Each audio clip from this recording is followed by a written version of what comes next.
Alhamdulillah ala ni'amihi adh-dhahirah wal batinah qadiman wa hadithan wa ashhadu an la ilaha illallah wahdahu la syarika lah wa ashhadu anna Muhammadan abduhu wa rasuluh alladzi la nabiyya ba'da amma ba'du. Wa qala Allah ta'ala fil Qur'anil Karim, a'udzu billahi minasy syaithanir rajim. Wa ma nursila bil ayati illa takhwifa al ayah. Alhamdulillah adalah kata yang paling pantas terucap dari lisan kita, karena atas kudrah, iradah serta inayahnya Allah masih memberikan kita kesempatan, kesehatan serta juga kemauan, yang mana tak semua orang memiliki kemauan yang sama, kesempatan yang sama, dan juga kesehatan yang sama untuk mengelola berbagai nikmat, berbagai kesempatan yang Allah sediakan kepada kita selaku hambanya. Kesempatan-kesempatan berharga ini Allah iringkan dengan kita di bulan Ramadan, yang mana sudah diberikan jaminan pula di bulan Ramadan ini memiliki ampunan yang sangat begitu luar biasa, tiada tandingannya. Maka Allah berikan kesempatan, iringi kesempatan itu dengan kesempatan lainnya, yakni yang masih dalam satu paket bulan Ramadan juga, yaitu 10 hari terakhir kita disyariatkan untuk beriktikaf. Namun tak berhenti sampai situ, Allah sertakan lagi kesempatan berharga untuk kita, yakni pada hari ini kita melaksanakan sholat gerhana, yang mana ini juga merupakan bagian dari perintah Allah dan Rasulnya, yang tentunya tiada lain dan tiada bukan kita berkumpul bertakbir hanya untuk meningkatkan kualitas keimanan dan juga kualitas ketaatan kita pada Allah Subhanahu wa taala, juga Rasulullah sallallahu alaihi wasallam. Ikhwatul iman rahimakumullah, matahari, bumi dan bulan adalah ciptaan Allah yang masing-masingnya beredar pada porosnya dengan perhitungan yang tepat yang Allah sudah tentukan agar mempermudah kita manusia bisa menghitungnya. Maka ikhwatul iman sekalian, bila mana dihitung selama kita hidup, kita sudah banyak melewati sholat gerhana, yang kita yakini selama bumi, bulan dan matahari berjalan pada porosnya, maka akan terjadi gerhana tersebut. Yang perlu menjadi pertanyaan adalah bagaimana sikap kita dari gerhana yang pernah kita pertama alami, kemudian ke gerhana-gerhana berikutnya sampai hari ini.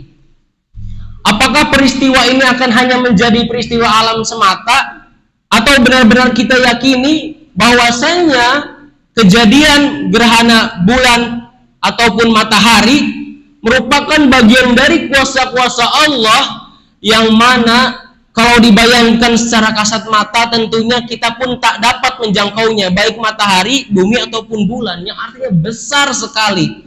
Yang sebesar itu Allah tundukkan, Allah perintahkan suruh taat kepada perintah-perintahnya. Maka untuk kaum mukminin ini merupakan sebuah tazkirah, renungan yang sangat amat luar biasa. Tidak hanya ditinggalkan sebagai peristiwa penting, apalagi di foto-foto status WA, tidak hanya sekedar peristiwa alam yang bisa dikonsumsi. Maka kita harus bijak dalam bersikap bagaimana menyikapi setiap tanda-tanda Allah yang diturunkan di hadapan kita semua. Apakah kita harus perlu menangis atau tertawa atau bagaimana? Ini bukan sebuah peristiwa alam semata, tapi merupakan ketetapan dan kekuasaan yang tidak dapat dirubah oleh makhluknya. A'udzu billahi minasyaitonir rajim. Huwallazi ja'ala asy-syamsa dhiya'an wal qamara nuran wa qaddaraha manazila lita'lamu 'adada as-sinina wal hisaba ma khalaqallahu dzalik illa bil haqqi yufassilul ayati liqaumin ya'lamun. Dialah yang menjadikan matahari bersinar di siang hari dan bulan bercahaya di malam hari, serta menentukan turunnya agar kamu dapat mengetahui bilangan tahun, perhitungan waktu. Allah menciptakan semua itu dengan ketentuan yang pasti, Ia menjelaskan ayat kekuasaannya kepada orang-orang yang mau mengerti. Ikhwatul iman sekalian, manusia memiliki modal yang sangat besar, modal yang amat luar biasa tidak dimiliki makhluk Allah yang lainnya, yakni al-aqlun atau akal. Maka tentu al-aqlun ini diserupakan dengan definisi al-aqdun atau akad yang memiliki keterikatan. Dengan contoh keluar biasaan bahwasannya dinyatakan wa 'allama Adam al-asma'a kullaha, bahwa kami Allah telah mengajarkan kepada Adam nama-nama yang kita tangkap, ini kipas, ini tembok, ini sajadah. Maka tentu itu bagian dari andilnya Allah tentunya, yang itu ditangkap sempurna dengan akal, diikat oleh akal, di al-aqdun. Saking luar biasanya akal kita yang diikat, maka keluasan otak ini, akal ini amat sangat menakjubkan.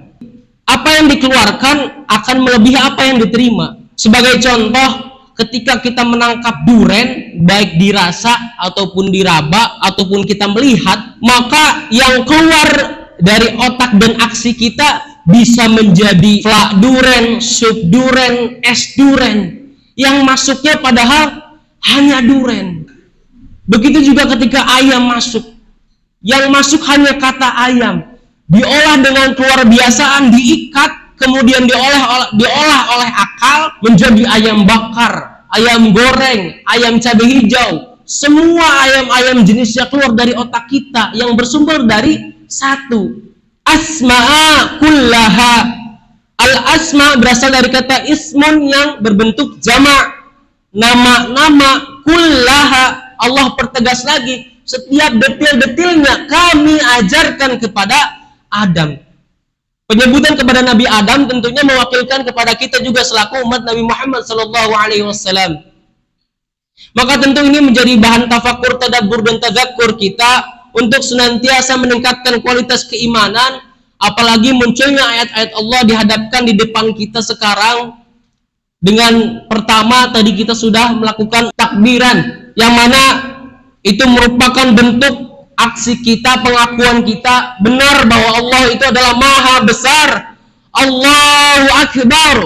Allah yang maha besar mengatur segala urusan kehidupan kita, baik yang di langit maupun yang di bumi. Maka tentu keluasan dan keluasan otak ini atau akal ini terkadang bukan menjadi bahan tafakur, tetapi malah menjadi bahan kufur. Terus membuktikan bahwa benar-benar Allah itu tidak ada, Allah Tuhan itu tidak ada. Sungguh sangat amat celakanya hamba yang seperti ini, tetap berjalan di muka bumi dengan tidak menghadirkan Allah di hatinya.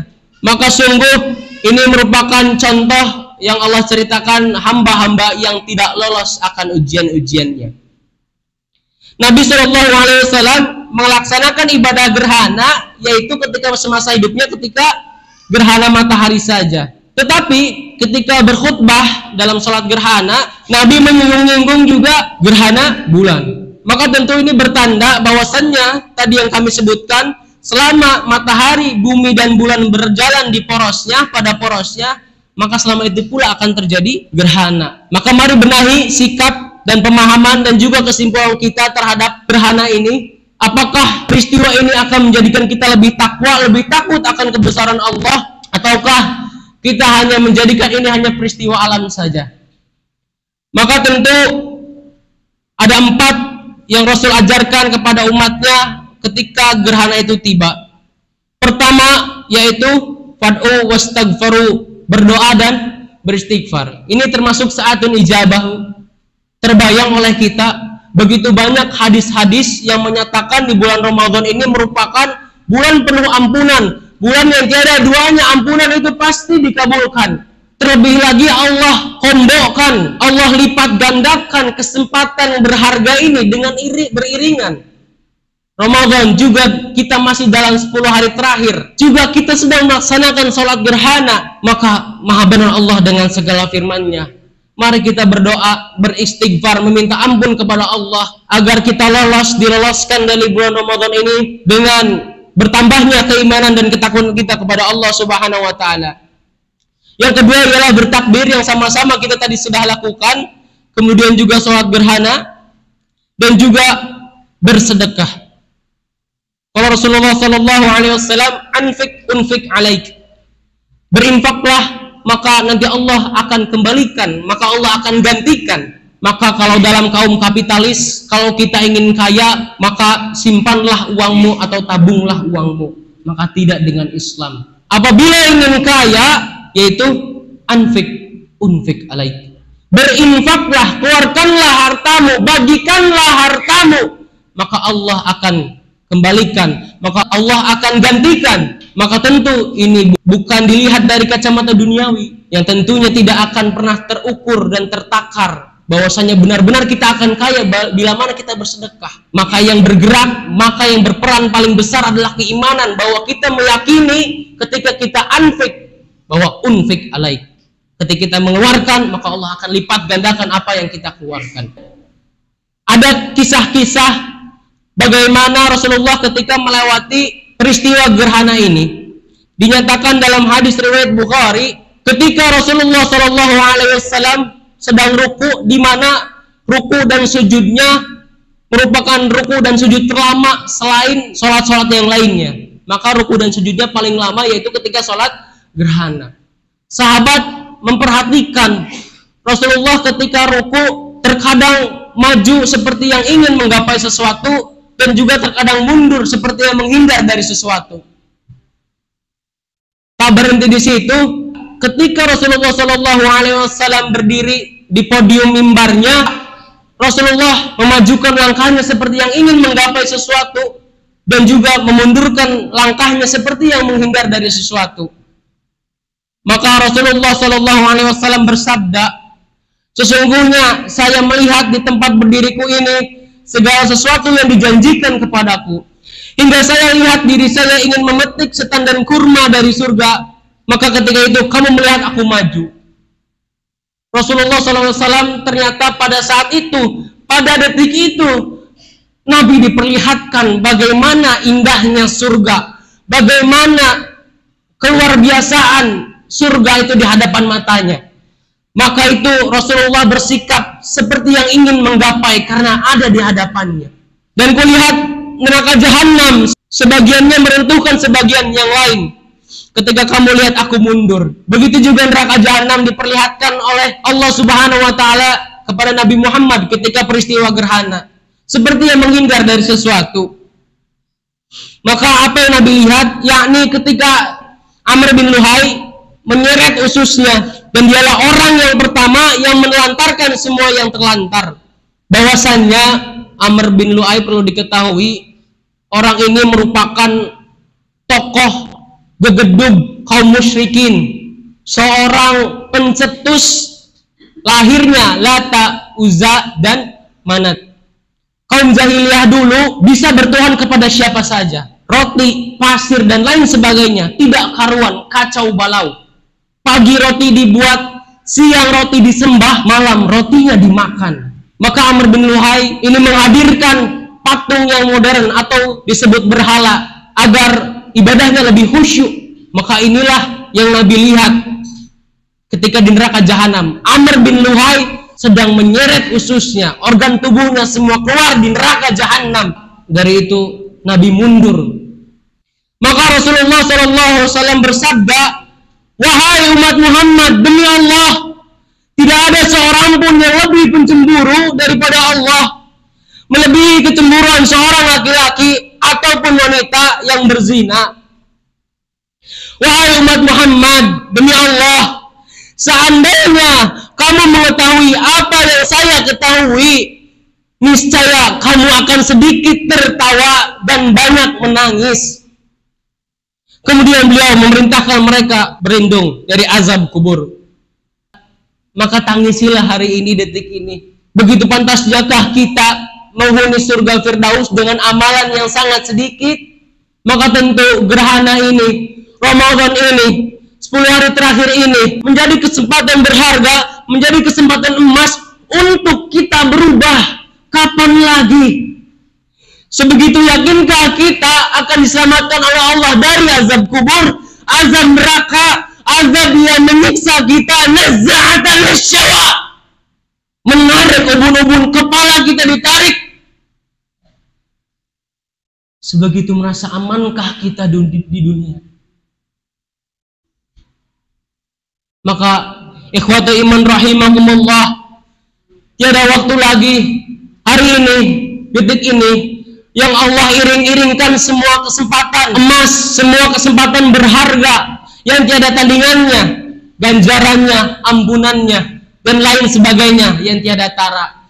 Kita tidak pernah habis pikir begitu banyaknya Allah limpahkan nikmat kepada kita, dari nafas, juga penglihatan, gerak tangan yang sesuai dan beriringan dengan apa yang diperintahkan oleh akal kita, maka tentu itu bagian dari rizki. Tetapi tentu kita mendefinisikan rizki sesempit dengan angka belaka yang tentunya hanya akan menimbulkan rasa lelah, rasa capek, rasa tidak puas. Maka Allahu Akbar, Allahu Akbar. Allah Maha Besar atas segala kuasanya, atas segala nikmatnya, atas segala perintahnya. Mari kita sama-sama berdoa, ikhwata iman rahimakumullah, baik untuk orang tua kita, saudara-saudara kita, semua orang-orang yang soleh di muka bumi ini Allah selamatkan. Kemudian kita pertemukan dan bersaksi bahwa kita sama-sama pernah saling menyeru, pernah saling memberi peringatan untuk berbuat baik, berlomba-lomba dalam kebaikan, dan berdoa kepada Allah semoga diluluskan di bulan Ramadan ini, di bulan penuh ampunan yang Allah janjikan akan menghapuskan dosa-dosa kita di masa lalu. Pertemukan kami dalam surgamu ya Allah, ampunilah dosa-dosa kami, luluskanlah kami di bulan Ramadan ini, pertemukanlah kami pada kesempatan-kesempatan berharga di tahun nanti ya Allah. Jadikan umurku ini umur yang senantiasa berbuat kebaikan terhadapmu dan taat terhadap perintahmu juga ya Allah. Rabbana la tuzigh qulubana ba'da idh hadaitana wa hab lana min ladunka rahmah. Rabbana atina fid dunya hasanah wa fil akhirati hasanah wa qina adzabannar. Assalamualaikum warahmatullahi wabarakatuh.